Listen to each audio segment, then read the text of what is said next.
Hi everyone, welcome to this week's episode of 5 Minute Fridays. Today's topic is on bug spray. This is a very controversial subject, and when you dive into the research, you're going to find all different opinions.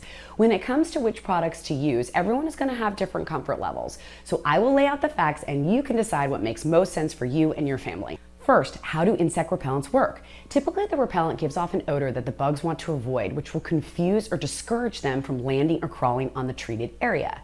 At the same time, the repellents can block the skin's release of mosquito-attracting compounds. And for the record, yes, it's true that mosquitoes can smell natural chemicals in the skin, and some people smell better than others. I would be one of those people. So this topic of bug spray is a particular interest to me. So let's discuss the issues when it comes to bug spray. Besides the fact that getting bitten by bugs is simply annoying, the more concerning issue is whether you live in a place where disease-carrying insects are prevalent. For example, I live in Connecticut, and Lyme disease itself is literally named after Lyme, Connecticut. So needless to say, Lyme disease is a concern for our state as well as most of the Northeast. West Nile virus is also a concern, and that disease has been found in almost every state. There are other disease-carrying insects that are less prevalent in the US. But if you're traveling, it's recommended that you research the area you're traveling to determine which insect repellent is best for your needs. So, depending on what your specific concern is going to determine which bug spray you should use. For example, not all insect repellents work for ticks, so if that's your concern, make sure you do a little research and read the labels. However, the biggest concern of all when it comes to any repellent is the active ingredients in them and whether they are harmful. If you go to the Environmental Working Group website, ewg.org, they have a very comprehensive report on insect repellents. There are three main chemicals you'll see on most bug spray labels: DEET, Picaridin, and oil of lemon eucalyptus, or PMD.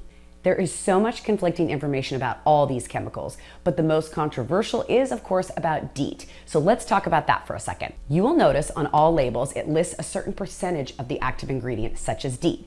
The CDC says that anything under 30% is safe. Health Canada, which is a bit stricter, also says under 30% for the general population, but for children 12 and under, no more than 10%. You'll notice on some of these examples, this Cutter Skin Sensation is 7% DEET, this Off Family Care is 15% DEET, and this Off Deep Woods is 25% DEET. For these products, I would recommend this one for kids and more general lighter use since it's 7%. This middle one, if there's a bigger bug issue going on, but being that it's at 15%, it's still pretty safe. And this one, only if you're in a heavily wooded, buggy area since it's at 25%, but I would still use this sparingly. DEET gets a bad rap because it's said to cause neurological issues. However, if you look at the research, only in rare cases of prolonged overexposure is DEET really causing problems.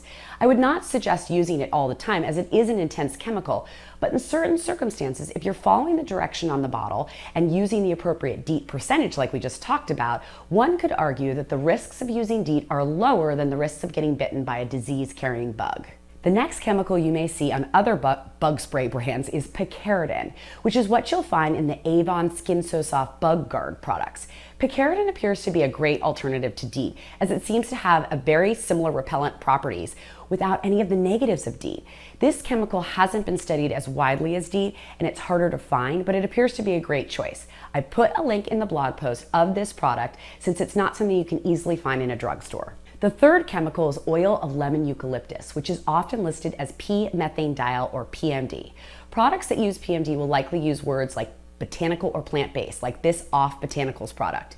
This is great in theory, but the problem is that the research shows that the botanical repellents have a much shorter lifespan of less than 2 hours, which requires you to reapply a lot.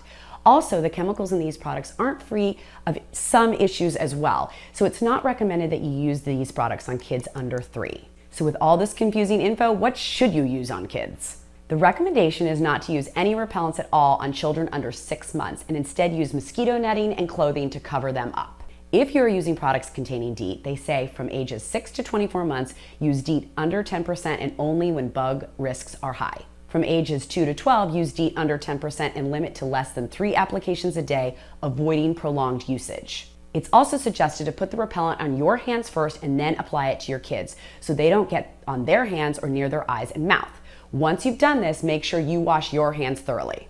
Also, 2 more things the research has shown: that all those little gimmicky things like bracelets and clip-on fans don't work that great. And they do not suggest you using products that combine sunscreen with insect repellent.